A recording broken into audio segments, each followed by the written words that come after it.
Assalomu alaykum barchaga. Navbatdagi savolimiz ikkinchi variant 17-savol tahlili.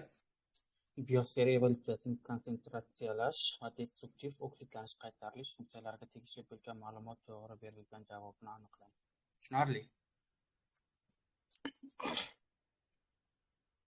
Demak, javobdan ketsak yaxshi. Laminariya suvetidan yod moddasining ko'pligi. Laminariya suvetida yod moddasining ko'pligi bu to'g'ri.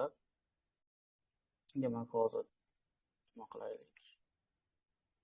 Laminariya suvetida yod moddasining ko'pligi. Demak, bu 11-sinfdan savol. Endi bu hamma biladi. 11-sinfdan savol. Bu o'sha mavzuni demak yodlasangiz, demak javobini chiqarish oson bo'ladi.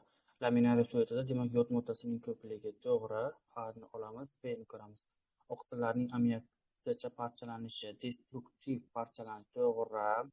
Hop, temir bakteriyasida xemotosintez jarayonining amalga oshishi, oksidlanish, qaytarilish to'g'ri.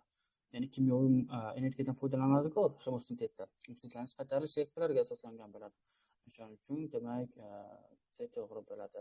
Demak A javob to'g'ri bo'ladi 17-savolda.